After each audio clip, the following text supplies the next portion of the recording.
Assalamualaikum warahmatullahi wabarakatuh. Perkenalkan, nama saya Nur Nadira, NIM saya 2205020029. Saya dari program studi Ilmu Administrasi Negara Universitas Maritim Raja Ali Haji. Dalam pembahasan ini akan terbagi menjadi 3 subbab. Yang pertama, konsep pemberantasan korupsi. Yang kedua, upaya penanggulangan kejahatan korupsi dengan hukum pidana. Dan yang ketiga, strategi atau upaya pemberantasan korupsi. Yang pertama, saya akan menjelaskan konsep pemberantasan korupsi. Pemberantasan korupsi telah menjadi salah satu fokus utama pemerintahan Indonesia pasca reformasi. Berbagai upaya telah ditempuh, baik untuk mencegah maupun pemberantasan tindak pidana korupsi secara serentak oleh pemegang kekuasaan eksekutif, atau melalui pemerintahan pusat dan pemerintahan daerah, legislatif, serta yudikatif. Selanjutnya, saya akan menjelaskan mengenai upaya penanggulangan kejahatan korupsi dengan hukum pidana. Menurut Peter Hofnagels, kebijakan penanggulangan kejahatan dibagi menjadi 3. Yang pertama, kebijakan penerapan hukum pidana. Yang kedua, kebijakan pencegahan tanpa hukum pidana. Dan yang ketiga, kebijakan untuk mempengaruhi pandangan masyarakat mengenai kejahatan melalui media massa. Secara garis besar, upaya penanggulangan kejahatan korupsi dibagi menjadi 2. Yang pertama, jalur penal. Dan yang kedua, jalur non-penal. Jalur penal merupakan upaya penanggulangan korupsi dengan menggunakan hukum pidana. Jalur penal ini bersifat efektif, yaitu pemberantasan atau penuntasan sesudah korupsi terjadi. Upaya penal dilakukan dengan memberikan hukuman atau pidana kepada para koruptor. Sedangkan jalur non-penal merupakan upaya penanggulangan kejahatan korupsi di luar hukum pidana, yaitu dengan menggunakan sarana. Sarana non-penal ini bersifat preventif atau pencegahan terhadap terjadinya korupsi. Pelaksanaan dari upaya non-penal ini yaitu dengan menangani faktor-faktor penyebab terjadinya korupsi, seperti faktor politik, ekonomi, sosial, dan lain-lain, yang secara langsung maupun tidak langsung menyebabkan atau menurunkan terjadinya korupsi. Terdapat beberapa pertimbangan dalam menggunakan upaya penal. Antara lain, secara reformatif, sanksi pidana merupakan sanksi yang paling tajam dalam bidang hukum, sehingga harus digunakan sebagai bukti atau cara terakhir yang digunakan apabila cara-cara lain sudah tidak dapat digunakan lagi.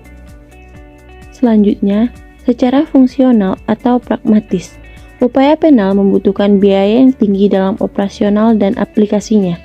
Kemudian, sanksi pidana juga mengandung sifat kontradiktif atau paradoksal yang memberikan efek samping negatif.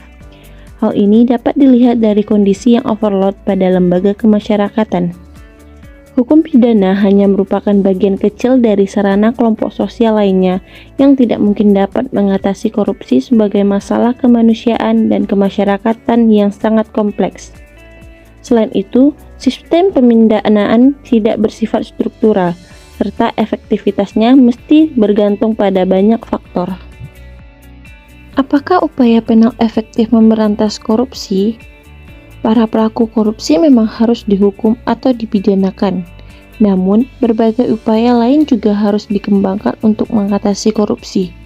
Untuk memberantas korupsi tidak dapat hanya mengandalkan cara penal. Hukum pidana dan pemindaan bukanlah obat yang manjur untuk menanggulangi kejahatan atau hanya salah satu cara untuk memberantas korupsi. Strategi upaya pemberantasan korupsi.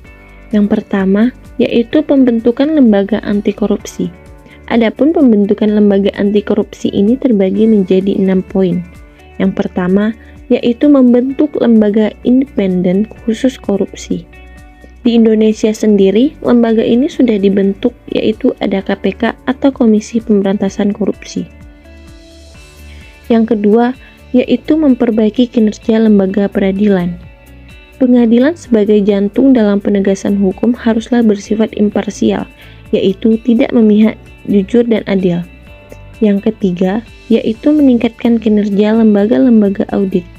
Hal ini diperlukan untuk menghilangkan persepsi masyarakat terkait kesan lembaga bahwa lembaga ini tidak mempunyai gigi ketika berhadapan dengan korupsi yang melibatkan pejabat tinggi. Yang keempat, yaitu ada reformasi birokrasi dan reformasi pelayanan. Reformasi ini dapat dilakukan dengan cara menggunakan secara resmi biaya-biaya yang harus dikeluarkan dalam mengurus suatu hal, sehingga dapat meminimalisir kecurangan suap-menyuap yang mungkin terjadi. Yang kelima, yaitu memperbaiki dan memantau kinerja pemerintah daerah. Hal ini diperlukan untuk menghindari korupsi yang mungkin saja terjadi pada pemerintahan daerah. Yang terakhir, yang keenam, berhati-hati dalam memilih wakil rakyat. Dalam memilih wakil rakyat, janganlah asal memilih. Pilihlah wakil rakyat yang mempunyai integritas dan awasilah ia selama masa jabatan. 2. Mencegah korupsi di sektor publik. Pencegahan korupsi di sektor publik terbagi menjadi 4 poin, yaitu: pertama, mewajibkan pejabat publik untuk melaporkan dan mengumumkan sejumlah kekayaan yang dimiliki sebelum dan sesudah menjabat. Dengan demikian, masyarakat dapat memantau kewajaran peningkatan jumlah kekayaan yang dimilikinya. Yang kedua, melakukan lelang atau penawaran secara terbuka terhadap pengadaan barang di pemerintahan maupun di militer. Masyarakat harus diberi otorisasi atau akses untuk dapat memantau dan memonitor hasil dari pelelangan atau penawaran tersebut. Yang ketiga, mengembangkan sistem yang transparan atau akuntabel dalam perangkat perusahaan pegawai negeri maupun anggota militer. Hal ini diperlukan untuk menghindari terjadinya korupsi, kolusi, dan nepotisme dalam perekrutan. Yang keempat, yaitu mengembangkan sistem penilaian kinerja pegawai negeri yang menitik beratkan pada proses dan hasil kerja akhir. Hal ini diperlukan untuk meningkatkan budaya kerja dan motivasi kerja pegawai. 2. Mencegah korupsi di sektor publik. Pencegahan korupsi di sektor publik terbagi menjadi 4 poin, yaitu: pertama, mewajibkan pejabat publik untuk melaporkan dan mengumumkan sejumlah kekayaan yang dimiliki sebelum dan sesudah menjabat. Dengan demikian, masyarakat dapat memantau kewajaran peningkatan jumlah kekayaan yang dimilikinya. Yang kedua, melakukan lelang atau penawaran secara terbuka terhadap pengadaan barang di pemerintahan maupun di militer. Masyarakat harus diberi otorisasi atau akses untuk dapat memantau dan memonitor hasil dari pelelangan atau penawaran tersebut. Yang ketiga, mengembangkan sistem yang transparan atau akuntabel dalam perangkat perusahaan pegawai negeri maupun anggota militer. Hal ini diperlukan untuk menghindari terjadinya korupsi, kolusi, dan nepotisme dalam perekrutan. Yang keempat, yaitu mengembangkan sistem penilaian kinerja pegawai negeri yang menitik beratkan pada proses dan hasil kerja akhir. Hal ini diperlukan untuk meningkatkan budaya kerja dan motivasi kerja pegawai. 3. Pencegahan sosial dan pemberdayaan masyarakat. Pencegahan sosial dan pemberdayaan masyarakat terbagi menjadi 7 poin, yaitu: yang pertama, memberikan akses terhadap informasi kepada masyarakat. Hal ini diperlukan untuk meningkatkan keinginan pemerintah dalam membuat kebijakan dan menjalankannya secara transparan karena telah diawasi oleh masyarakat. Yang kedua, meningkatkan public awareness terhadap bahaya korupsi. Hal ini dapat dilakukan dalam melakukan kampanye atau sosialisasi terhadap apa itu korupsi, apa bahaya korupsi, bagaimana dampak korupsi, dan bagaimana cara memerangi korupsi. Yang ketiga, penyediakan sarana bagi masyarakat untuk melaporkan kasus korupsi. Mekanisme ini harus dikembangkan untuk mempermudah masyarakat dalam melaporkan kasus korupsi yang diketahuinya. Yang keempat, meningkatkan perlindungan kepada para saksi dan korban kasus korupsi. Hal ini diperlukan untuk mengurangi ketakutan masyarakat akan tuntutan dibalik melakukan fitnah dan pencemaran nama baik apabila telah melaporkan kasus korupsi. Yang kelima, memberikan kebebasan kepada pers. Hal ini diperlukan agar fungsi dari pers terlaksana secara efektif, yaitu untuk melakukan pengawasan atas perilaku pejabat publik. Yang keenam, meningkatkan kinerja lembaga swadaya masyarakat atau LSM. Hal ini diperlukan karena LSM sebagai garda dasar terdepan dalam mengawasi segala macam perbuatan pemerintah dan perilaku anggota parlemen dan lembaga peradilan. Yang ketujuh, mengoperasikan perangkat elektronik surveillance. Perangkat elektronik surveillance berfungsi untuk mengetahui dan mengumpulkan data dengan menggunakan peralatan elektronik yang dipasang pada tempat-tempat tertentu. Keempat, ada pengembangan dan pembuatan instrumen hukum yang mendukung pencegahan dan pemberantasan korupsi. Dalam mendukung pencegahan dan pemberantasan korupsi, tidak cukup hanya mengandalkan satu instrumen hukum, yaitu Undang-Undang Pemberantasan Tindak Pidana Korupsi. Diperlukan juga peraturan perundang-undangan atau instrumen hukum lain yang perlu dikembangkan. Apa saja peraturan perundang-undangan atau instrumen hukum yang perlu dikembangkan? Berikut ini adalah contoh peraturan perundang-undangan atau instrumen hukum lain yang perlu dikembangkan, yaitu yang pertama adalah Undang-Undang Tindak Pidana Money Laundering atau pencucian uang. Lalu, untuk melindungi sanksi dan korban tindak pidana korupsi, diperlukan juga Undang-Undang Perlindungan Sanksi dan Korban. Lalu, untuk memudayakan pers, diperlukan juga undang-undang yang mengatur mengenai pers yang bebas. Diperlukan juga bagaimana mekanisme pelaporan tindak pidana korupsi. Lalu, untuk penggunaan elektronik surveillance juga perlu daftar diatur supaya tidak melanggar privasi seseorang.